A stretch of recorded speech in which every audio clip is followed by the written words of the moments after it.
direkt. Po më liqë të të Po, haj kam së.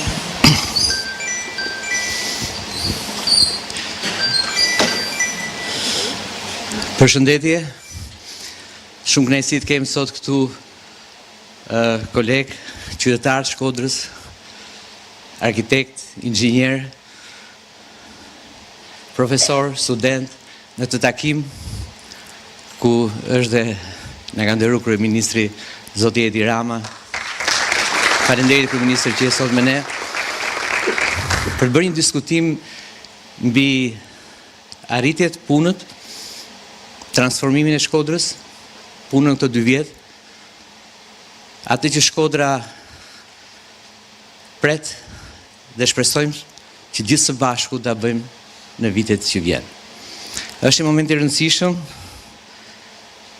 Transformimi i Shkodrës, besoj se që keni para të gjithë, ka filluar me fitoren e Partisë Socialiste para 2 viteve në Shkodër,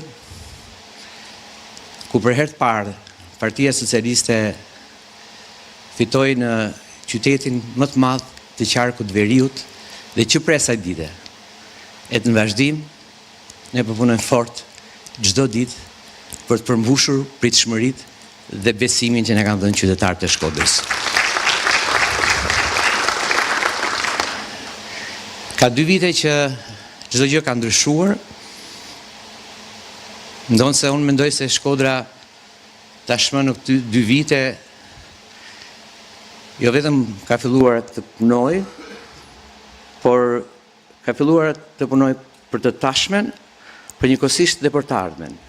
Ndoshta jemi ka një veçori në fakt në krahasim me gjithë Shqipërinë. Ne kemi këto 2 vite që po punojmë fort për projekte. Kemi këto 2 vite që po punojmë fort për të aplikuar dhe për të fituar projekte. E kjo na ka bërë që të jemi pak më mbrapa.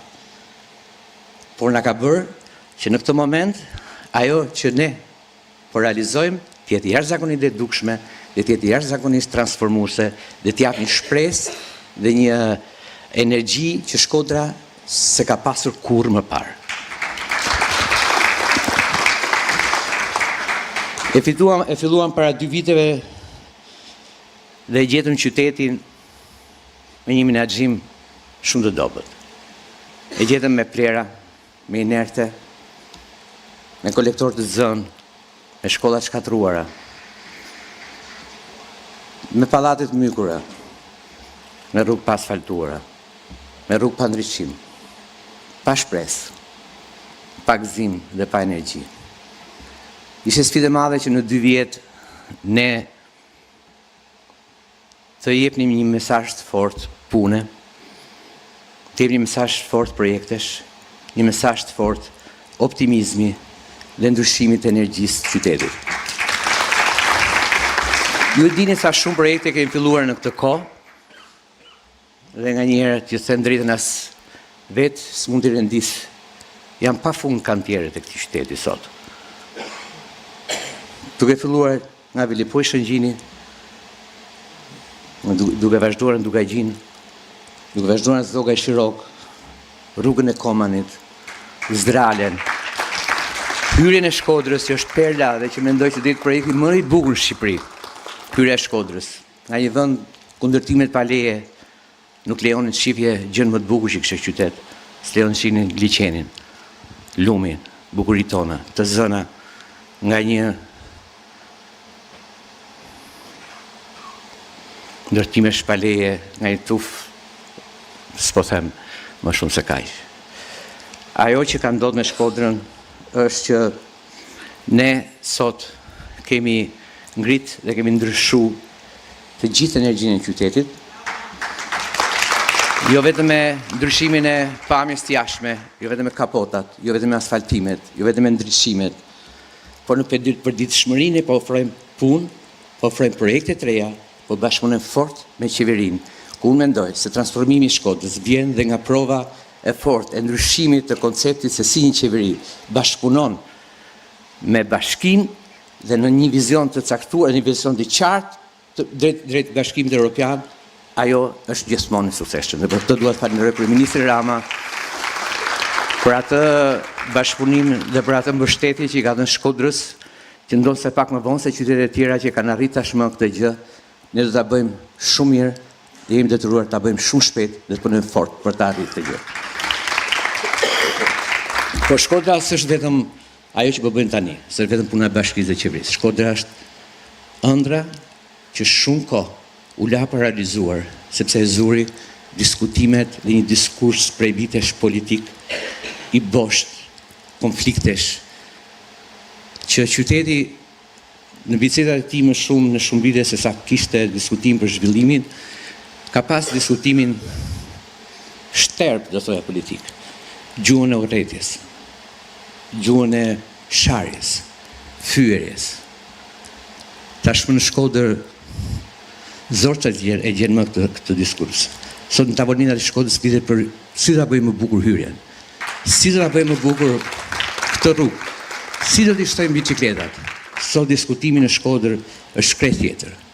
Sot diskutimi në Shkodër është më optimist.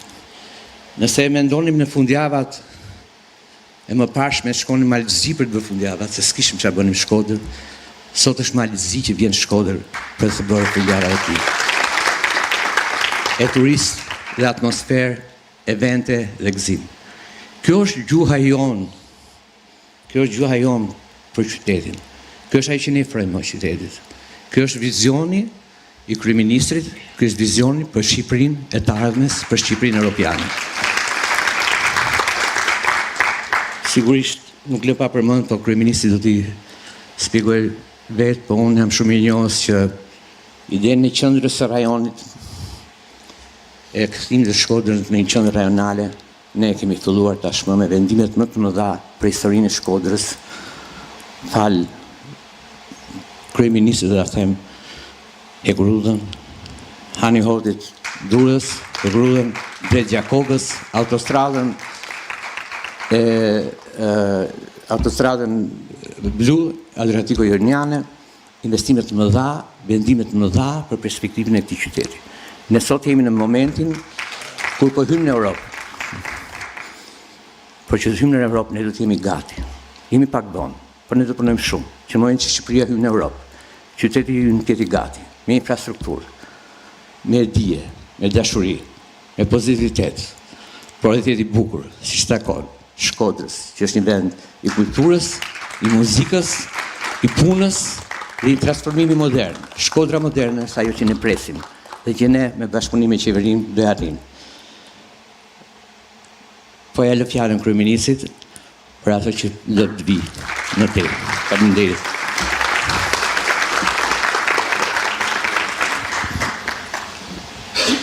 Mirëmëngjes. Shumë faleminderit për pranimin tuaj në këtë ditë pushimi edhe në këtë orë pak të herët për të ndarë me ju një pasqyrë që më duket e rëndësishme, sepse e kam thënë në disa raste dhe shtysa që unë të ndërmarr këtë cikël prezantimesh të panoramës përgjithshme ekonomike dhe të panoramës përgjithshme të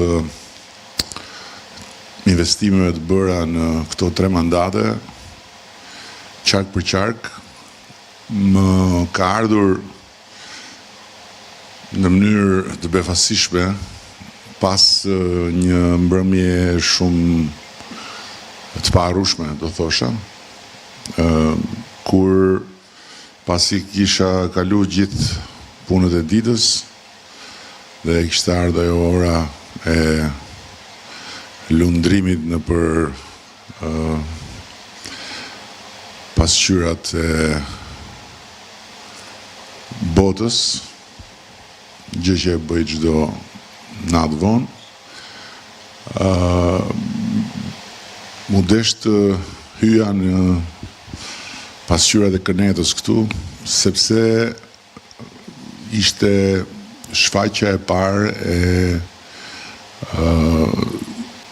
anketimit të parë të atij sondazhistit të presidentit Trump i kontraktuar nga një televizion dhe isha shumë kurioz të shifsha rezultatet e anketimit pasi e ndjek atë edhe është një nga më të famshmit në Amerikë edhe me një reputacion shumë të lartë për shkak se ka arritur të shohë përtej sipërfaqes edhe për të dytën herë rresht ka parashikuar fitoren e Trumpit, ndërkohë që shumë sondazhe të tjera i jepnin humbës. Edhe me thënë të drejtën nuk gjeja fjalë edhe akoma me vështirësi se nuk besoj se gjenden fjalë për të përshkruar se çfarë kam përjetu kur shikoja ato të dhënat e anketave dhe pastaj duhet dëgjoja komentatorët që ishin aty mbi ato anketa. E pabesueshme, realisht e pabesueshme edhe realisht e frikshme të mendosh se çfarë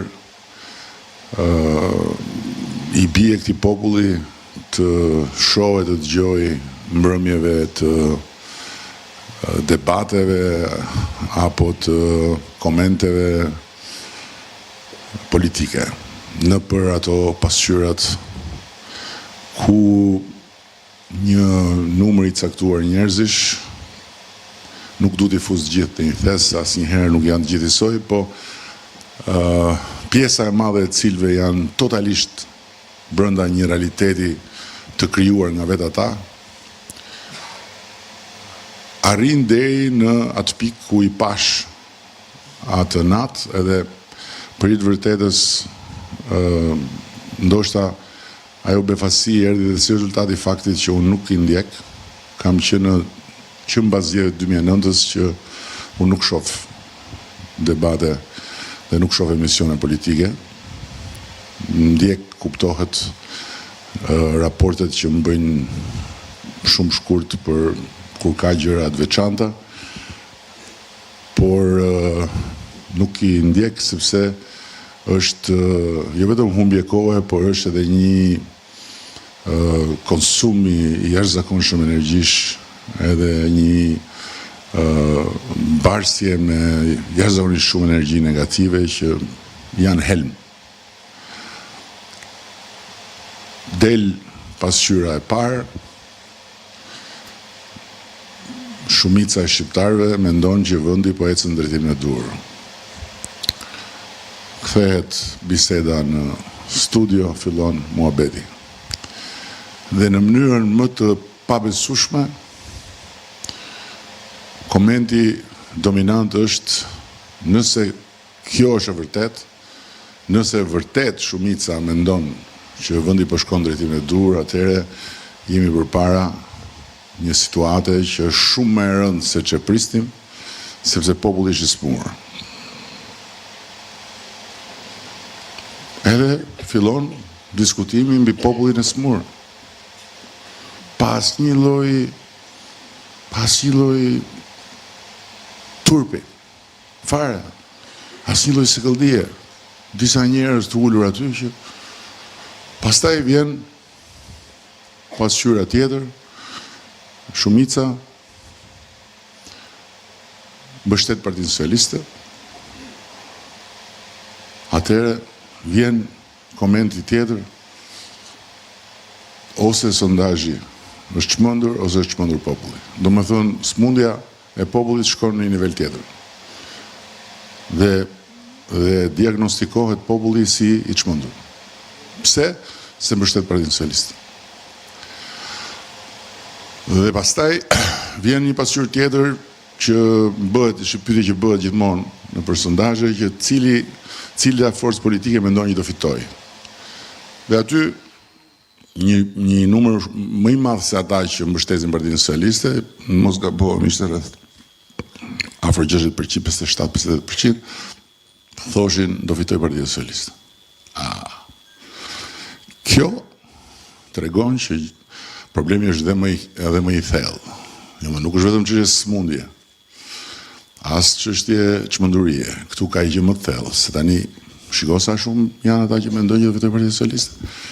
Do të thënë që këtu jemi në një situatë kur populli është i shitur, edhe i blerë. Edhe fillon teoria popullin e ka blerë Rama në gjithë të vite, 250.000 njerëz në administrat, që është një shifër komplet e çmendur, që s'ka lidhje fare. Administratën publike ka më pak se 90.000 njerëz. Edhe ata janë në administrat, aty bëhet presion, po ata kanë dhe njerëz të tjerë, po shumica janë pleq, po jo, thot tjetri, është më keq. Mund të jetë më keq, mund të jetë dhe më keq, se ishin gjithë hipoteza mjekësh, që ishin mbledh një grup doktorësh popullor atje, edhe diskutonin për të vënë një diagnozë të një smundje të tmerrshme që nuk njihej deri në atë moment. Jo, nuk duhet të jetë më rëndë se kaq. Këtu mund të jemi në kushtet e një autokracie shumë më të egër se sa çfarë kemi denoncuar ne, të tipit putinian, që do të thotë populli ka frikë, e ka frikën deri në palc, edhe kur e pyet si po shkon vendi, mirë. Kush do fitoj? Partia Socialiste. Kë mbështet Partia Socialiste? Domethënë njerëz të trembur që nuk dinë se çfarë flasin. E me thënë të drejtën, e gjithë kjo më la atë natë pa gjumë. Sepse është realisht e frikshme të mendosh se me çfarë ushqehet opinioni publik çdo natë. Çdo natë. Dhe me çfarë ushqehet çdo ditë kushdo që futet në për ato kanalet për të marrë lajme nga portalet. Po ju them pas një egzagerim, se duke qenë se kaloj pjesë madhe të kohës në makinë këto ditë, edhe ndjek ato që më çojnë nga stafi, pas një egzagerim, 95% e titujve që vendosen në pasqyrat e portaleve që më citojnë mua janë të shtrëmbruar. 95%. Të nxjerrë nga konteksti, të shtrëmbruar, jo për qëllim, nuk besoj që është me qëllim, por besoj se është përfundimisht një botë ajo e mbyllur brenda vetes ku prodhohet lajmi, për shembull, është prodhuar një lajm që zonës kryeministja harxhon 10.000 euro për të larë makinën. Okej. Dhe kjo përsëritet, pastaj kthehet në fakt, i që diskutohet aty, pastaj kthehet në faj, dhe pastaj kthehet në pyetje, që si ka mundësi, dhe ti gjendesh përpara i situatë. Edi Rama pi verë 33.000. Tani si luftohet me këtë? Dhe po jap shembull më banal se nuk është ky thelbi. Tani për të ardhur tek prezantimi. Dhe atëherë mendova që është shumë e rëndësishme të ndajmë disa të dhëna të cilat tregojnë pse në fakt populli nuk është i smur, pse populli nuk është i çmendur, pse populli nuk është i trembur, dhe pse populli nuk është as i shitur as i blerë. Por nëse shumica e popullit mendon që vendi po shkon drejtimin e dur, kjo lidhet me disa gjëra që lidhen me jetën reale të njerëzve. Se ti mund ta thuash në ato moçalet e kënetës mediatike që s'ka ujë as gjikundi dhe njerëzit po vdesin për ujë. Mirë, po fakti është që shumica dërmuese e njerëzve kanë ujë të pishëm në shtëpi. Dhe ata e dinë që ujin e kanë. Ose njerëzit nuk kanë bukë, po vdesin për bukë. Po në fakt njerëzit e dinë që çfarë kanë edhe sa më shumë kanë se shkishin dje. Ose nuk janë rritur pagat që nga 2013, po në fakt njerëzit marrin paga që janë rritur më shumë se asnjëherë tjetër, etj. Dhe për më tepër pastaj, njerëzit jetojnë në përditshmën e qyteteve, edhe të fshat, tjetra, nuk ka rrugë në fshat. Nuk ka rrugë. Po në fakt, e kundërta është vërtet që sa që janë ndërtuar dhe janë bërë të aksesueshme rrugë fshati në këtë dekadë fundit, nuk kanë bërë në të gjitha vitet marrës bashku.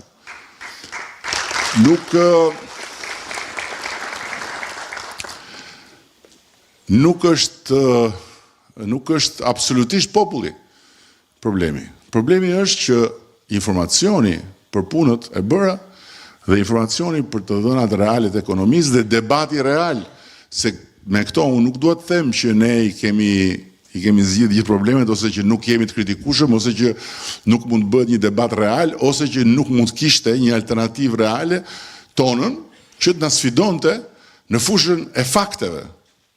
Jo të luftonte me faktet.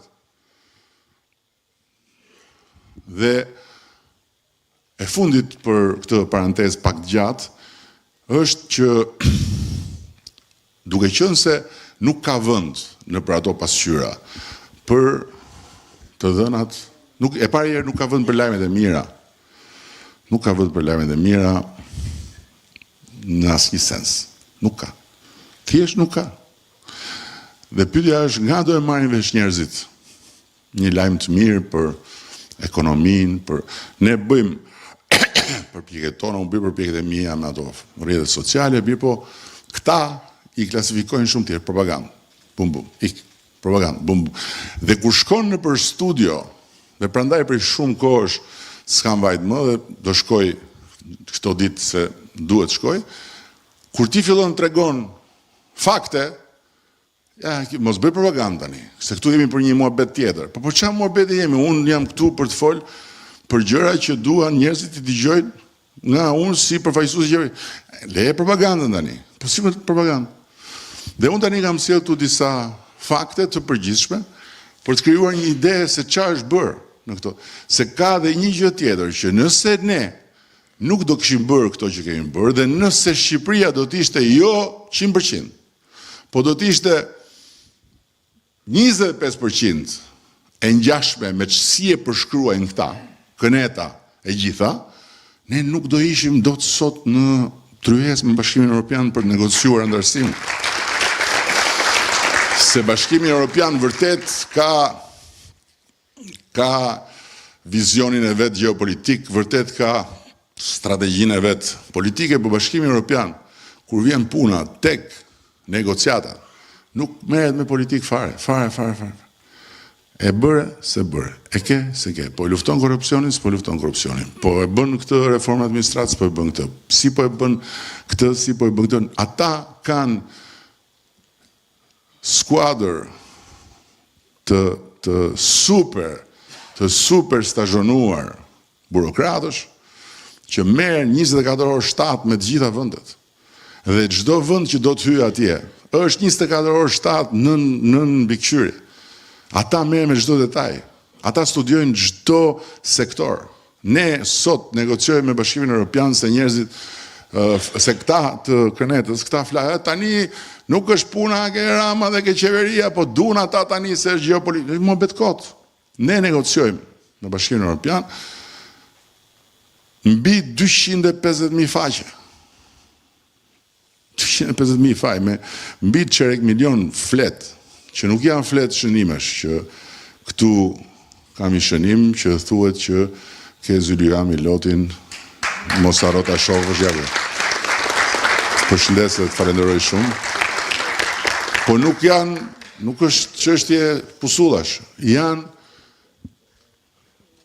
kuadër regulatori përgjithshëm, ligje, vendime, masa, standarde, kritere në çdo sektor dhe në negociata janë 1.000 veta, nuk e egzagjeroj, janë 1.000 individ, 1.000 punonjës, 1.000 në punës shërbimit civil që janë ose të institucioneve tjera, janë të gjitha institucionet e shtetit. Janë ata të drejtësisë, janë këto autoritetet e pavarura, regulatorët, gjithë ministrit, afro 40 grupe me negociatorët për katës, dhe 1000 janë nga krau tjetër. E imagjinoni që janë 1000 nga krau.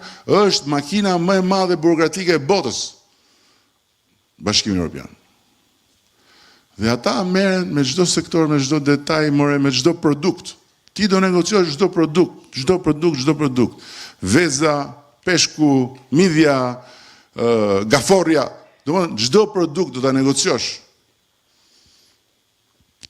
Do negociosh si do t'i hedhësh ti hapat për të përmbushur X gjëra për institucionet e drejtësisë. Do negociosh ekonominë, do negociosh të gjitha. Dhe si mundet tani që ata të pranojnë të negociojnë me një vend që është narko? Si mund të imagjinoni? Si mund që ata të pranojnë të negociojnë me një vend që s'ka ujë, s'ka drita, s'ka bukë, s'ka. Natyrisht që ne kemi probleme në të gjithë këto drejtime, po janë probleme shumë më të reduktuara se ç'kanë qenë. Edhe këtu kam sjell një pamje të përgjithshme. Dhe do t'ju falenderoja paraprakisht për durimin, se mbase nuk është shumë e shkurtër. Ky është prodhimi i përgjithshëm i Shqipërisë. Kjo është ajo që prodhon vendi në totalitetin e vet. Prodhimi i brendshëm bruto, do me thënë sa kapacitet prodhues të vlerës financiare ka vendi, dhe këtu futen të gjitha. Ato që janë, kuptohet, zyrtare dhe që janë legale. Dhe këtu kemi sa ishte prodhimi i përgjithshëm, se këtu është interesant. Këta dalin atje me ato kravatat edhe me ato kostumet si bolshevik, si ju duket vetë si modern, edhe thonë, këtu s'prodhohet asgjë më, ç'a prodhohet tu? Këtu s'prodhohet asgjë më. Këtu vjen mishi nga Brazili, se thonë ca gjëra që janë gjysmë të vërteta, që janë dhe gënjeshtrat më të mëdha. Këtu s'prodhohet, ç'a prodhohet tu? Tu s'ka fabrikë. Ndërkohë që këtu hapen fabrika vazhdimisht. Dhe prodhimi, ajo që prodhon dhe Shqipëria, kur ne morëm detyrë ishte më pak se 10 miliardë euro. Sot është më shumë se 25 miliardë euro. Tani, kur ke një rritje 2 herë gjysmë të prodhimit në një dekadë, je më mirë apo je më keq? Je më i fortë apo je më i dobët? Ke më shumë për të rishpërndar apo ke më pak? Dhe projekcioni për 2030 është 35 miliardë.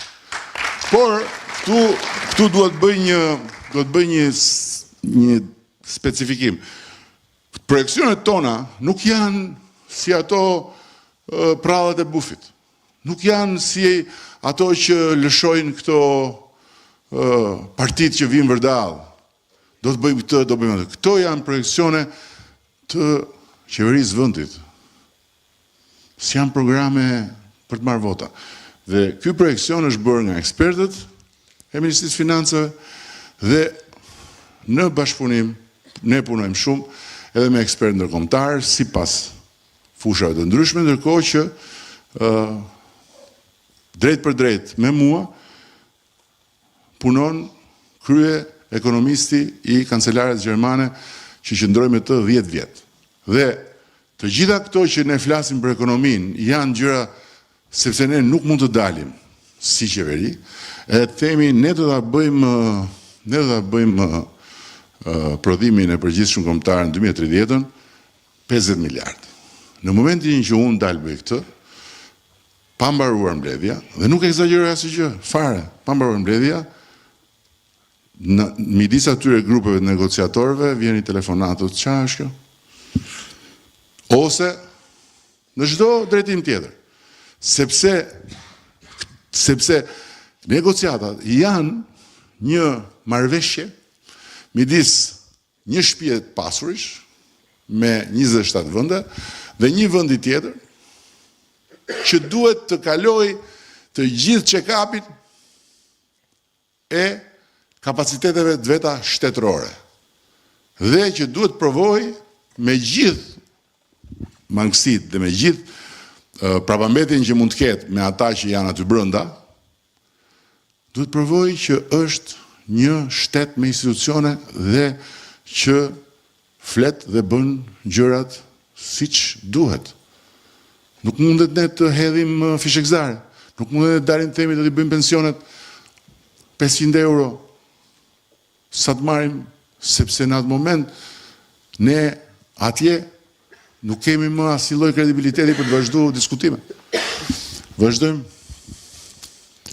Këtu jemi tek rritja, dhe kjo është një tjetër pasqyrë e rëndësishme, sepse ne nuk veprojmë në një kontekst jashtë kontekstit përgjithshëm. Ne nuk jemi ngarë me Gjermaninë. Ne ishim të dy mas Gjermanisë, ju e mani më mirë, kur edhe në Shkodër këtu luftoi komunizmi duke mos bë asnjë punë edhe duke lënë plerat që të zvendçonin gjelbërimin nëpër rrugë.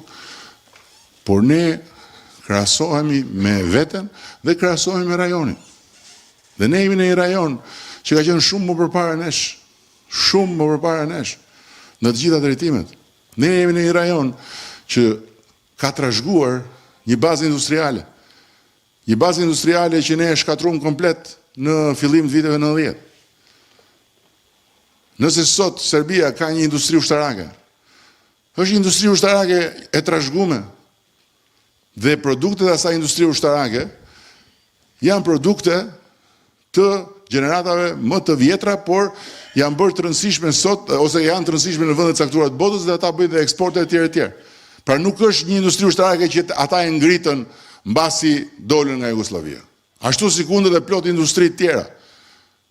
Kroacia, që hyri në Bashkimin Evropian, ka plot industri të tjera dhe plot baza industriale që vinin nga e kaluar. Ne i shkatruam gjitha. Totalisht. Dhe në ndërkohë, kur ne kemi marrë detyrën, në raport me prodhimin e përgjithshëm, me rritjen e prodhimit të përgjithshëm, ishim më dobët se të gjithë. Shikoni tani këtu, kjo është dekada e fundit, rritja e prodhimit të përgjithshëm në dekadën e fundit në Shqipëri dhe në të gjithë rajonin. Shqipëria ka rritjen më të lartë të prodhimit të përgjithshëm dhe këtu jemi në 109% dhe pastaj vinë vendet e tjera të gjitha. Dhe kjo nuk është pasqyrë, dhe këto nuk janë pasqyra të gjitha xhanëm të qeverisë shqiptare. Këto janë Fondi Monetar, Banka Botërore e tjera. Pra, ne kemi rrit me 109% prodhimin e përgjithshëm, mesatarja e rajonit është 64%. Vazhdojmë. Këtu jemi dhe të ardhur për frym. Edhe kjo është një dhënë që është shumë domethënëse. Kemi pas të ardhur për frym 3.300 euro, sot i kemi 10.300 euro. Në 2030 do të çojmë në 15.000 euro. Tani, ne e dim shumë mirë që ka i problem, që është problemi përgjithshëm, e kanë të gjithë, të rritjes kostos jetesës. Por ama, po të marrësh të shikosh pak më në brendësi dhe do vim më pas, kam përshtypjen, tek çështja e këtyre borxhi, po të marrësh pak më pas do vim tek inflacioni. Ky është borxhi publik. Ne e morëm vendin me borxh publik zyrtar, 70%, por si ishte ky? Problemi që ne gjetëm ishte borxhi i fshehur, që e kishte bllokuar ekonominë dhe dihet që njerëzit e vlerësojnë një qeveri për ato që bën. Po thuhet një fjalë, ekonomistët e vlerësojnë një qeveri për ato që nuk lejon të ndodhin. Dhe në këtë rast nuk është qeveria, në këtë rast është populli shqiptar që në 2013 e ka shpëtuar Shqipërinë në fije të perit, duke ndruar dorën e drejtimit. Sepse Shqipëria në 2013 ka qenë në prag të një kolapsi të dytë shumë të ngjashëm me atë të piramidave. Shumë të ngjashëm me atë të piramidave, sepse ishte e bllokuar. Si ishte e bllokuar? Mbi këtë borxh kishte i borxh tjetër rreth 700 milion që nuk janë pak, janë shumë për Shqipërinë, që ishte borxh ndaj kompanive. Thueshin rrug, po ju e dini shumë mirë që as një rrugë, as edhe një, nuk u përfundua. As rruga e Kombit, që është vetmja vepër që kishte një fillim dhe një mbarim kur hye dhe arje në fund, nuk ishte përfunduar. Ishte një rrugë e lënë në mes të rrugës. Por e kishte një fillim. Të gjitha rrugët e tjera, ju e dini shumë mirë se ju nga Shkodra keni shkuar në Tiranë. Dini shumë mirë që aty thuhet sikur ishin bërë, nuk ishin bërë asgjë. Ato ishin tendera të bëra për të hapë gjithandej gropa, për t'i rënda ulleve gjithandej që po bëjmë rrugët, por cili ishte problemi? Ato kushtonin, le të themi, 100 milion, qeveria kishte vënë dispozicion 10 milion. Dhe 10 milion ndarë kompanive, e thënë filloni, vazhdoni, edhe ne ja u kemi. Kompanitë që bënin? Kompanitë shkonin në përbanka. Kishin kontratë me qeverin, normalisht s'ka më mirë sa kontrata me qeverin, sepse qeveria s'ka ku ikën, ti doja marrësh një ditë lekët, bankat jemi kredi, dhe verdi një moment, qeveria s'kishte lek për t'i dhënë kompanive, kompanitë nuk ishin lek, por t'i dhënë bankave, dhe u krijua një stok kredish të këqija, më shkoi një sekond të kredit të këqija, që ishte në pikën fundore ku fillon alarmi. Shikoni, këto ishin, domethënë çereku i kredive në banka ishte i keq. Nuk kishin mundësi kthimi. Dhe qëndrueshmëria e bankave ishte në rrezik. Dhe nuk ishin vetëm rrugët. Kompanitë që furnizonin spitalet, kishin ndaluar furnizimet. Ju kujtohet, ka qenë një kohë, se flasin tani për ilaçe këta, ka qenë një kohë kur njerëzit rrinin varë tek kangjëllat e spitaleve. Janë në për shumë pamje. Me receta. Në ana tjetër e rrugës ishin farmacitë private. Sepse kompanitë nuk furnizonin më spitalet se nuk paguheshin. Kemi shlyer borxhe për ilaçe. Për rrugët patjetër që na mori gjithë mandatin e parë, shlyerje borxhesh, rifillim punimesh dhe ato rrugë që u tenderuan atëre, të gjitha kanë vazhduar të ndërtohen nga ne. Deri për shkumsat. Nuk kishte shkumsa në për shkolla, sepse kush duhet si dhe shkumsat nuk kishte më lek. Kjo ishte situata në atë kohë, se kalojnë vitet, natyra njerëzore është e tillë, e ka bërë Zoti për merak që e keqja harrohet shpejt, e mira s'ka fund. Dhe dakord jemi me këtë. Invalidët, domethënë personat me aftësitë kufizuara, nuk kishin marrë më as i lek. 40 milion euro, se e kam të fiksume, 40 milion euro i kishte shteti borxh personave me aftësitë kufizuara. Shihepshin më lek. Dishin ata shkretët me karroca e me paterica në për protesta i myshin ndru. Kjo ishte Shqipëria. Dhe sot, ja ku janë kreditë e këqija. 4.2% është nivel normal kredi me probleme që i ka gjithë bota. Kthehemi pak tek borxhi, se është shumë i rëndësishëm momenti i borxhit, se ne kemi bërë rritje ekonomike, po nuk kemi bërë rritje ekonomike dhe nuk kemi bërë rritje të asgjëje në kurrizë të themeleve të ekonomisë, sepse të rrisësh ekonominë me borxh është njësoj si të shtosh njerëzit në tavolinë në shtëpi edhe të shtrosh darka speciale duke marrë borxhe. Vjen një moment që ti humb shtëpinë. Dhe borxhin sot, duke pas parasysh që kalum Covidin, kalum tërmetin që na u desh prapë të merrim borxhe, e kemi ullë me 16% në 54%, dhe projekcioni është ta çojmë tek vija e artë e 50%. Vazhdojmë. Po kur thoni solli koha, e keni dëgjuar këtë? Është e bukur kjo. Ma se këto i solli koha. Do të çfarë është bërë mirë e ka sjell koha. Çfarë nuk është bërë akoma, nuk është bërë për fajin tonë. Po koha solli edhe Covidin. Koha e solli. Ne e përballu me shumë sukses. Koha solli e tërmetin. Po sot, 90% e gjithë atyre që humbën shtëpinë, janë në shtëpi shumë më të forta, shumë më të bukura, shumë më të mira, dhe i kanë marrë falas, pa asnjë kokër leku dhe pa asnjë qindar kredi, gjë që nuk e bëjnë shtetet e tjera.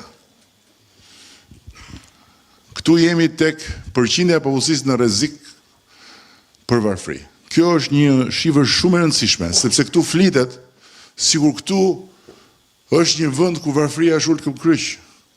Ndërkohë që këtë statistik nuk e nxjerrim ne, e nxjerr Eurostati, institucioni Europian i statistikave.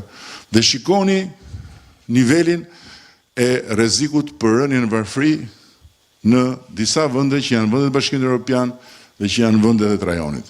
Dhe ne e kemi ulur në një nivel që është një nivel mjaft i arsyeshëm mes një numri të madh vendesh të Bashkimit Evropian. Vazhdo. Këtu jemi tek pabarazia në të ardhura, që është një tjetër raport që më se këtu thuhet janë pesë oligark. 5 oligark. Të tjerët po vdesin gjithë.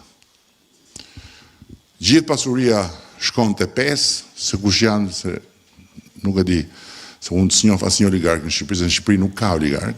Ka njerëz pasur, po oligark jo. Se oligark do të thotë të vendosësh ti. Dhe qeveria t'jetë kukull. Emrat që unë dëgjoj si janë oligark, më besoni, presin shumë gjatë për të marrë takime mu. Jo më për të vendosë gjë që është në detyrën dhe në përgjegjësinë e qeverisë për ta vendosur, por kjo është temë tjetër. Pabarazia në të ardhura ka rënë në 4.9%. Pra, shpërndarja e të ardhurave është bërë shumë më e ekuilibruar. Dhe shikoni tek mesatarja e vendet BE-s. Dhe ky është Eurostati, nuk kemi ne. Mesatarja e vendet BE-s 4.72. Shqipëria 4.9. Serbia 5.5. E ka më të lartë. Negativisht. Rumania 5.8, Bullgaria 6.6. Pra, nuk jemi një vend anormal, jemi një vend normal, sot që flasim. Me të gjitha problemet që kemi, përsëris, nuk jam këtu për të thënë që jemi përpara një tabloje roz, absolutisht jo. Tabloja jon ka drita, ka hije. I ka të gjitha ngjyrat, ka dhe pikat zeza, pa diskutim. Vazhdojmë. Këtu jemi tek tregu i punës. Për herë të parë, papunësia është nën 10%. Për herë të parë. E këtu do të bëjë një sqarim. Shumë kush thotë, po ka rënë se kanë hik njerëzit. Jo, nuk është përqindje e popullsisë. Është përqindje mbi forcat e punës. Sa e ke forcën e punës dhe sa nga forca e punës i ke jashtë pune. Nuk është përqindje e përgjithshme. Nuk është përqindje duke futur pensioniste, fëmijë, vetëm forcat e punës dhe është rënja e parë nën dy shifrat. 8.8%. Vazhdo. Këtë e kam shumë qef. Sepse ju ka mbetur ajo atyre kuakuave që ku i ke 300.000 vende pune? Këta janë të punësuarit kur ne morëm detyrën. 1.023.000 dhe këta janë emër mbi emër, vend pune, paga, kontribute. Nuk janë statistika anketa. Këta janë njerëz real. 1.023.000. Në fund të 2024-s, do në regjistra jo pasqyra më e freskët, 1.327.000. Tani, mes kësaj dhe kësaj, a janë 300.000 të paktës, e janë që më shumë, po janë 300.000 në mes, Pra ja ku janë 300.000.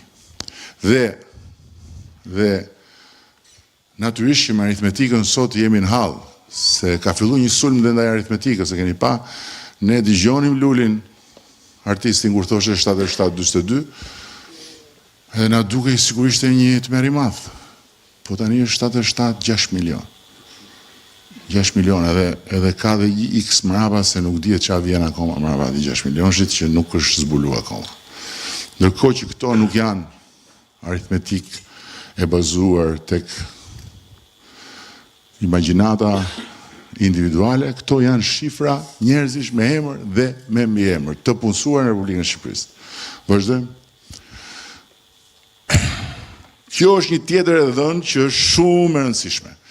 Këta janë të punësuarit, këta janë të punësuarit dhe këtu e kemi vënë qëllimisht me lek.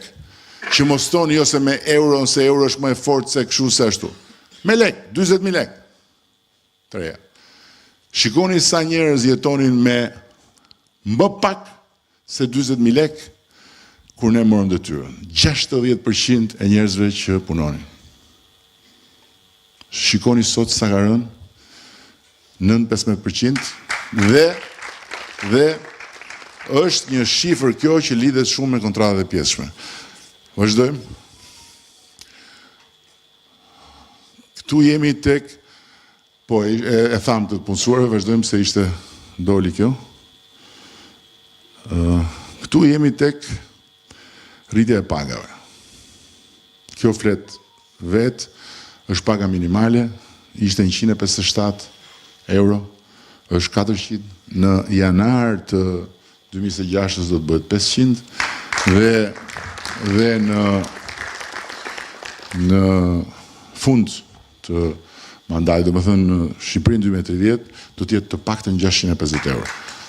Por, ka një fakt tjetër, në sektorin privat, është gjithmonë e më shumë e qartë nga të gjitha dhënat tona që paga minimale tani më ka shkuar tek 500. Madje ka shumë që e kanë dhe më lartë. Pse? Sepse ka nevojë për krah pune dhe paguhen më shumë. Vazhdojmë. Kjo është rritja e pagave të përgjithshme. Kjo është mesatarja e pagës publik-privat. Ishte 322, është 828 euro sot. Dhe do të shkoj të paktën 1.000 euro në Shqipërinë 2030. Mesatarja, vazhdojmë, ndërkohë që kjo është në sektorin publik, është 1.000 euro sot në sektorin publik, paga mesatare, dhe të shkoj 1.200 euro të paktën në Shqipërinë 2030. Vazhdojmë. Këtu jemi tek pensioni mesatar. Ky është pensioni mesatar i bazuar tek sigurimet e plota. Sot që flasim, ne kemi 2 blloqe pensionistësh. Dhe kjo është pamja më e qartë, po dhe më e dhimbshme e dallimit mes nesh dhe Kërnetës, edhe shëmbëltyra e asaj që nuk është koha. Nuk është koha që sjell. Koha sjell njerëzit. Njerëzit pastaj e bëjnë kohën. Deri në momentin që ne kemi marrë detyrën, ne nuk kemi pas sistem pensionesh në Shqipëri. Ka qenë vetëm i vend në Europë, nuk e di, andej nga kontinentet e tjera, mund të ketë të tjera, që nuk kishte sistem pensionesh, kishte një sistem asistence. Pse? Sepse ishte vënë një tavan, 24.000 lek, ti mund të kishe punu 50 vjet, mund të kishe plotësu gjitha detyrimet, nuk kishte rëndësi fare, 24.000 lek ishte. Gjithë tjerët poshtë. Dhe kjo ndodhi në momentin kur u shkatru baza industriale e vendit, u hodhën rrugë njerëzit dhe u quajtën pensionist, 40 vjeç pensionist. Sa ushtarak, e sa punëtor, e sa njerëz mbetën në rrugë dhe morën statusin, emrin pensionist. E pastaj fillon të bëjmë punë tjera, natyrisht. Por ajo që bëm ne me reformën e 2014-s është që ne vendosëm sistem pensionesh që dhe thot sistem i bazuar të sigurimet. Sa pagun kontribute, ashtë të del pensioni. Dhe sot kemi një blok pensionistësh që janë para reformës dhe një blok që janë mbrapa. Dhe po të shikoni është e dhimbshme që shumë pensionistë për të njëjtën punë, mësues, për të njëjtat vite pune, 40 vjet, kanë pensione të ndryshme. Ata që kanë dalë përpara e kanë pensionin më të ulët, ata që kanë dalë mbrapa kanë pensionin më të lartë. Tani, pyetja që bëjnë gjithë dhe që është pyetja më normale është po mirë, çfarë faji kemi ne që na ra kjo fatkeqësi që të dilim pension në kohën kur ata që sot në mënyrën më të habitshme ju premtojnë pensionistëve që do t'ju zgjidhin problemet, i lanë pensionistët me një barë drush në kuriz që nuk hiqet më gjithë jetën. Absolutisht nuk kanë asnjë faj. Problemi, pyetja është shumë e thjeshtë. A mundet ne të bënim në këto vite diçka që do të na sillte, në mos ne do sillte të tjerët mbas sa vitesh në të njëjtin pozicion ku ishim 2013, sepse kjo që ne po bëjmë është që po e mbyllim gropën. Nëse ne do të fusnim dhe të tjerët pa u bazuar tek sigurimet, do ta hapnim gropën. Por nga ana tjetër është e sigurt që ne nuk mund të rrim dhe të themi okay, tani juve e psuat për shkak të kohës së atërshme, të njerëzve të atërshëm, situatës atërshme dhe ne do vazhdojmë strikt, sepse është e pamundur. Për këtë arsye, ne në rritjen e bonuseve, po ta shikoni e kemi marrë në konsiderat diferencën.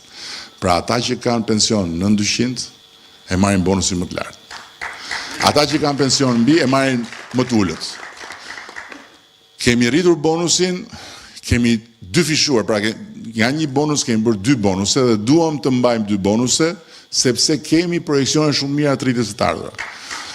Përsëri nuk janë vetëm bonuset që mund ta zgjidhin këtë punë, sepse kostoja do shkojë duke u rritur dhe nga ana tjetër ata do të kenë nevojë, kështu që paralelisht ne do ecim që të arrijmë t'ju japim të gjithëve pa përjashtim para 2013 një pension minimal 200 euro.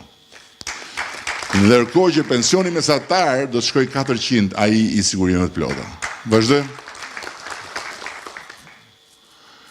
Këtu jemi tek taksat. Kjo është shumë e rëndësishme për një aspekt tjetër. Dhe kjo shpjegon shumë për atë prodhimin e përgjithshëm. Për aspektin që ne kemi sot një biznes të vogël në Shqipëri, që është biznesi i vogël më i përgdhelur në thonjza, dhe them kuptimin e mirë, jo për keq, nga qeveria vetë. Është i vetmi biznes i vogël në rajon, që në Europa s'bëhet fjalë, po në rajon pa taksa. Dhe në ndërkohë, para se shkoj ke biznesi, po flas për të punësuarit. Shikoni si ka qenë taksa kur ne morëm detyrën. Kjo e zeza. Të gjithë njësoj, 10%. Këtu hynin pagat e sanitarëve, pagat e ministrave, pagat e deputetëve, gjithë këtu. Dhe gjithë jepnin 10% nga paga, që është sistemi më i poshtër dhe më i padrejtë, sepse 10% nga i paga e lartë nuk të vret aq sa të vret 10% nga i paga e ulët kur ti ta merr shtetin. Dhe ne kaluam tek sistemi i taksimit ndershëm. Kush fiton më shumë do paguajë më shumë, kush fiton më pak do paguajë më pak dhe bëm që 57% e të punësuarve në Republikën e Shqipërisë mos paguajnë taksë mbi pagë. Ndërkohë që 93% e të punësuarve në Republikën e Shqipërisë, dhe këtu janë edhe në publik dhe në privat, të paguajnë më pak se 10% që paguajnë dikur. Vetëm 7% e të punësuarve në Shqipëri paguajnë më shumë se 10% dhe ata që fitojnë më shumë, patjetër. Vazhdojmë me tjetrën. Dhe këtu jemi tek taksa mbi fitimin e biznesit. Shikoni ku kemi qenë. Taks dhe biznesi vogël konsiderohej biznesi që merrte deri në 55.000 euro. Do të kishin dy fasha, 35.000 euro xhiro në vit dhe 55.000 euro xhiro në vit. Sot ne kemi rrit tavanin 100.000 euro dhe 140.000 euro. Që është biznesi vogël, nuk i atyre atëherë. Dhe shikoni ku janë sot në tatim fitimi. 0. Çfarë ka sjell kjo? Vazhdojmë. Kjo ka sjell që nga biznesi i vogël 100.000 euro xhiro në vit, pa TVSH dhe pa tatim fitimi, kanë përfituar 98.000 subjekte dhe shteti, qeveria ka vendosur vullnetarisht që 66 milion euro mos i marri taks në vit, po t'ja u lëri atyre që krijojnë një biznes që vetë punsojnë tjerë. Dhe 66 milion euro në vit kam përshtypjen që janë 660 në një dekadave, milion. Vetëm nga këta, që ja kemi heq arkës shtetit. Pastaj vjen fasha tjetër, që është biznesi deri në 140.000 euro xhiro, që ka marrë 58 milion euro, që janë 580, mos gabohem, në një dekadë. Pra 660, 580, ka përcejm miliardin e të ardhurave që në vend të merret e qeveria i kanë marrë njerëzit. Vazhdojmë. Ky është totali. 125 milion, pra shkojmë në 1 miliard e 250 milion. Ndërkohë që ktheu pak tek kursimi për qytetarët, është ktheu pak se tek taksa taksa mbi tatimin, mbi fitimin, mbi pagën, ktheu pak edhe herë, më mbrapa. Ktheu më. Dhe shalli i madh me ne, nuk kthehemi dot mbrapsh. Ktheu.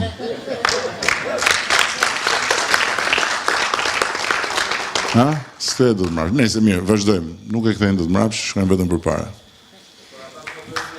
Ha? Shkojmë vetëm përpara. Ecim pak më shpejt. Kjo më pëlqen shumë. E dini pse? Këtu janë gratë dhe vajzat, kjo është paparazia gjinore. Shikoni ku ishim, është klasifikimi i Kombeve të Bashkuara. Shikoni çfarë vendi ishim, si vendi pa barabart mes gjinive. Shikoni ku jemi sot.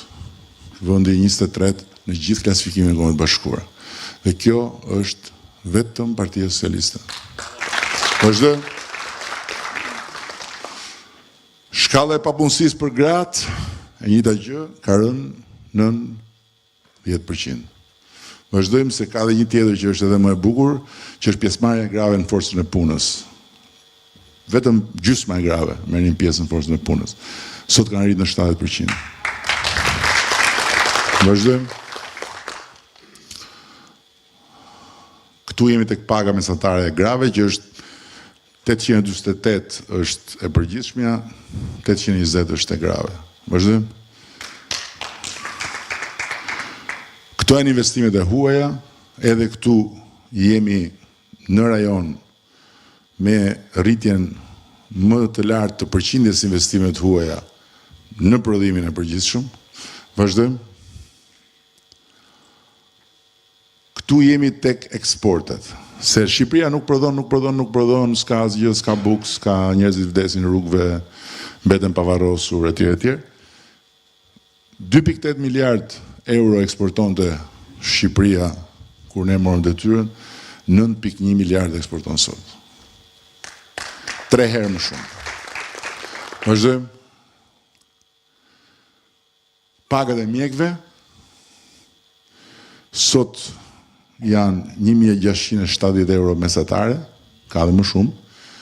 2.000 euro do t'jenë në Shqipërinë 2030. Mesatare. Vazhdojmë. Këtu janë një sër programesh sociale.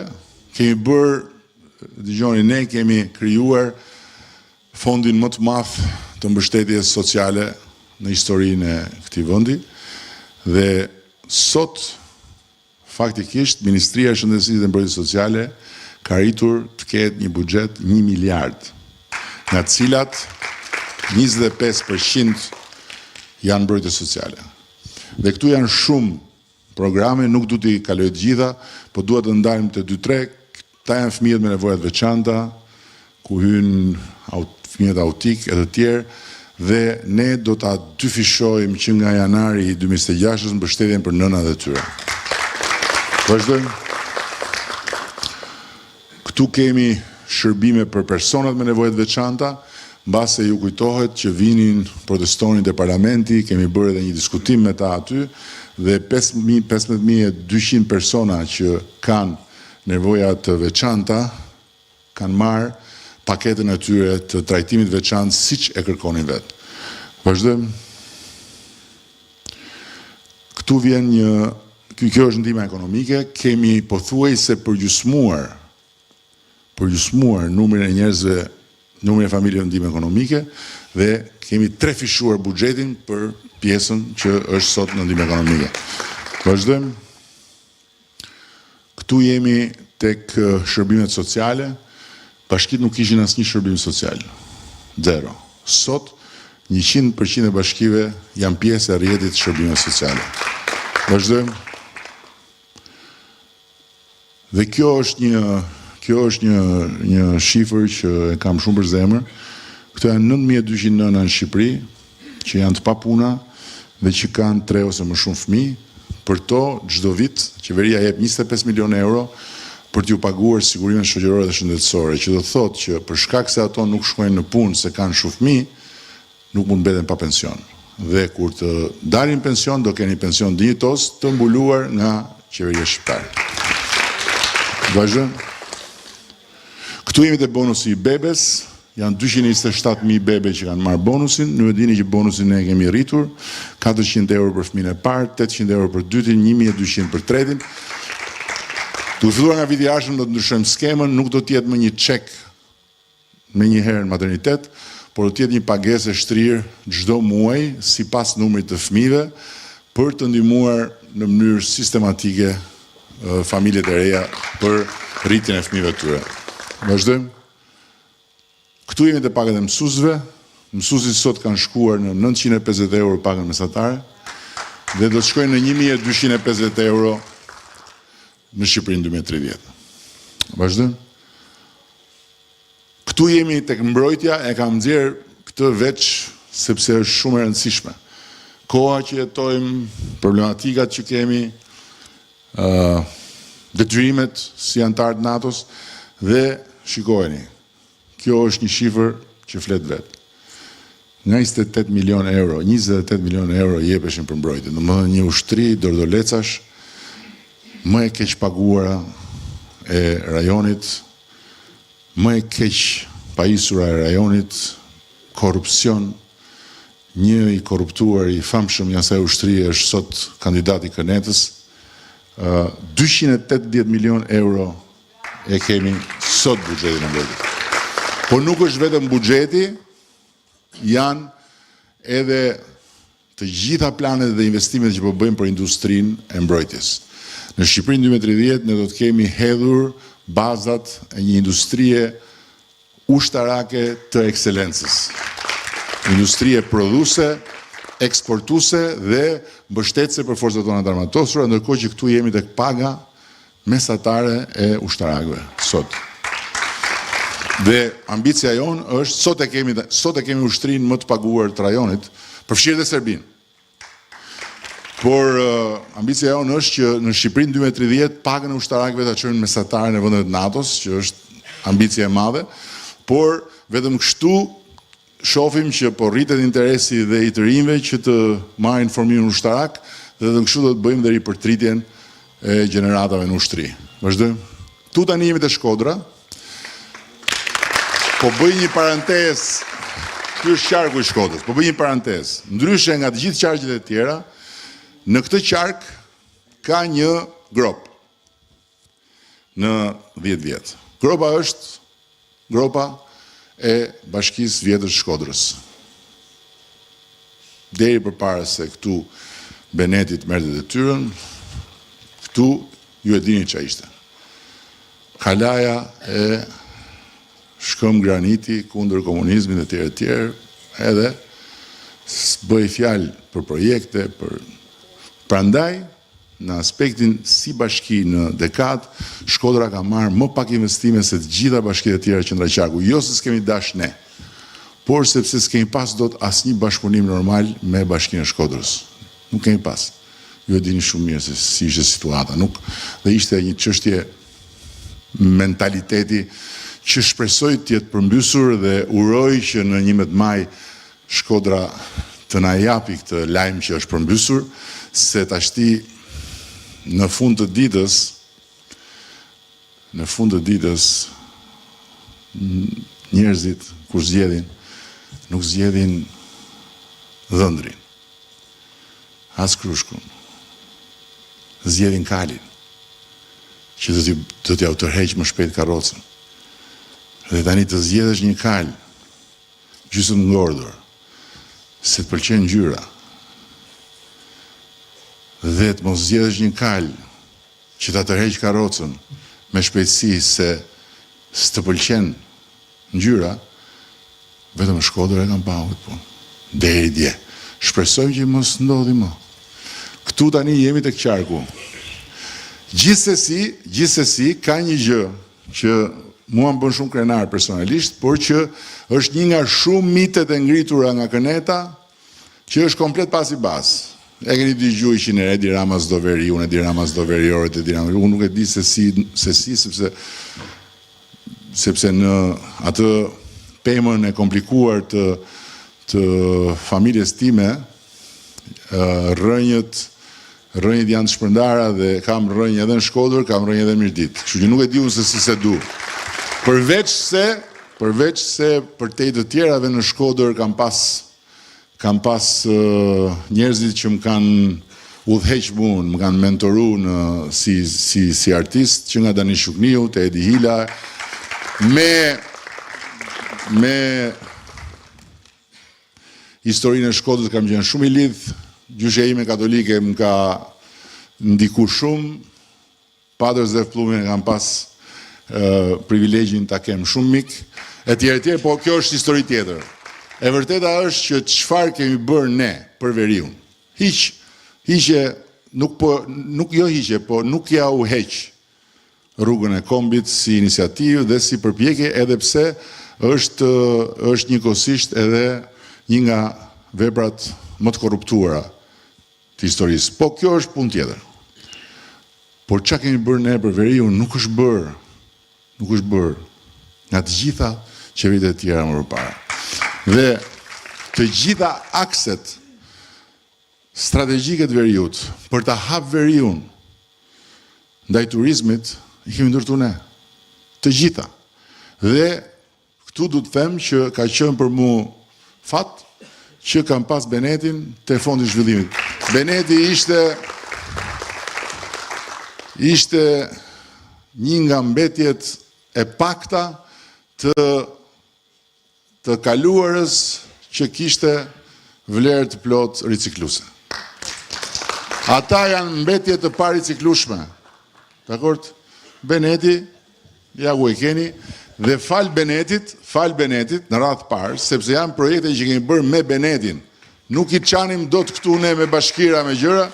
Fal Benetit janë të gjitha këto, një pjesë e madhe, se tani ka ardhur dhe fondi i ri i zhvillimit, po të gjitha këto akset e asfaltuara. Këtu jemi në 315 kilometra rrugë të brendshme të qarkut Shkodrës në një dekadë. Le t'i nxjerrin çka kanë investuar në çerek shekullit tjerët, edhe le ta bëjmë krahasimin. Unë e kam bërë për veten time, nuk ka krahasim. Nuk ka, s'kishte rrugë. Si shkojnë në Vermosh? Ku shkon në Vermosh? Si shkojnë në Theth?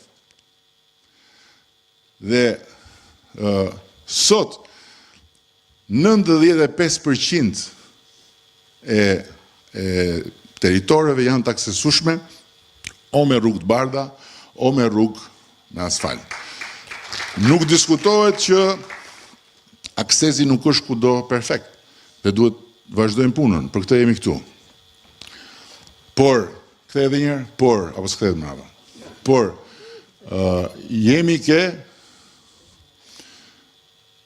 më shumë se qerek miliard euro investime për qarkun e Shkodrës. 414 projekte janë bërë për qarkun e Shkodrës. Vazhdojmë. Këtu jemi të rigjenerimi urban. Është një nga vëndet, është një nga qarqet me numrin më të madh të projekteve të rigjenerimit urban, afro 50 milion euro. Dhe këtu flasim Malësie Madhe, flasim Puk, flasim Fusharës, flasim Vaudes, dhe këtu një pjesë e konsiderueshme ka hyrë tani dhe është Bashkia e Shkodrës. Vazhdojmë. Këtu jemi tek projekte e turizmit dhe të mjedisit. Tani, a e parafityroni ju se sa vite duhet shkosh mrapsh e të mbledhësh shifrat për të gjetë, për të arrit ke 20 milion euro të dhëna nga qeveria për turizëm dhe për mjedis në Shkodër? E parafityroni? Nuk e parafityroni. Unë po ju them, duhet shkosh deri nga vitet 70. Që ti mbledhësh e ta bësh këtë. Ne kemi bërë në një dekadë. Vazhdojmë. Këtu jemi të kujsjes kanalizimet. 73 milion euro janë investuar dhe tani për 23 projekte për ujin e pishëm dhe për kanalizimet në qarkun e Shkodrës. Vazhdojmë. Këtu jemi tek energjia që ka qenë një problem shumë i madh, ka akoma disa pika ku është problem, por po japim zgjidhje edhe zonës Bogës, edhe po shkojmë dhe të mbyllim edhe Thefin, edhe do kemi furnizimin normal me energji. Po shikoni se sa është investu qarku i Shkodrës, e për shkak të hidrocentraleve nuk diskutohet, po shikoni se sa e ka volumin e investimeve vetëm për infrastrukturën energjetike. 124 projekte. Vazhdojmë. Këtu jemi tek bujqësia, 43 milion mbështetje për qarkun e Shkodrës. Këto janë projekte agroturizmi, projekte agrobiznesi dhe patjetër këtu hyn edhe kanalet ujitse dhe kulluse. Vazhdojmë. Këtu jemi te arsimi dhe këtu është për të ardhur keq që nuk kemi më shumë, por tani ka filluar të dyshoj për shkak të projekteve të reja me shkollat në Shkodër që realisht, domethënë vetëm ato shkolla që kam pa unë këtu, që duhet të kthehem mbrapa në kohën kur ishim ne në opozit për të gjetur ato shkolla në Tiranë e ku diun, vetëm ato shkolla janë mjaft që këtu mos guxojnë fare të vinë ata të tjerë të kërkojnë votë nga shkodranët që janë arsimdashës. Vetëm lënia e fëmijëve të Shkodrës në ato shkolla është e mjaftueshme që normalisht mos vi njëri këtu fare të kërkojë mbështetje. Dhe normalisht prindrit e Shkodrës mos i japin më mbështetjen atyre që ja u kanë lënë fëmijët në ato shkolla si fëmijë të dorës dytë brenda Republikës së Shqipërisë. Këtu jemi tek shëndetësia, këtu hyn qendra shëndetësore, spitale e tjerë, 19 milion euro, 56 projekte. Vazhdojmë. Këtu jemi tek sporti. Natyrisht këtu janë investimet, janë kontributet e qeverisë, qoftë për palestra terene sportive, qoftë edhe brenda këtu, Mahamendja duhet jetë edhe vlera që kemi kontribuar ne për stadiumin. Vazhdojmë. Kultura, 3.5 milion euro. Duhet të jetë më shumë, duhet shkojë më shumë dhe tani me Benetin besoj që do shkojë më shumë. Vazhdojmë. Këtu jemi tek totali. Tani shikoni investimin e përgjithshëm të qeverisë shqiptare në qarkun e Shkodrës. 1.3 miliard euro në 10 vjet. Është një nga qarqet më të financuara të Shqipërisë. Dhe 1.3 miliard euro, Shkodra ju betohem nuk i ka marrë jo në 25 vjetë më parë, po as në 20 vjetë më parë. Këto ishin llafet e mia për këtë moment. Llafet e tjera vazhdojnë ke parabashkisë. Ju falenderoj shumë. Kam shumë besim që do kemi gjithë mbështetjen e nevojshme, jo për vete, por për të vazhduar, për të bërë për Shkodrën të gjitha ato gjëra të reja që kemi nisë, edhe për të vazhduar projektin transformues dhe ambicios që unë kam fatin të kem Benetin këtu dhe i ndajmë të gjitha ato ëndrat se si mund bëhet kjo, si mund bëhet ajo. Ju falenderoj shumë.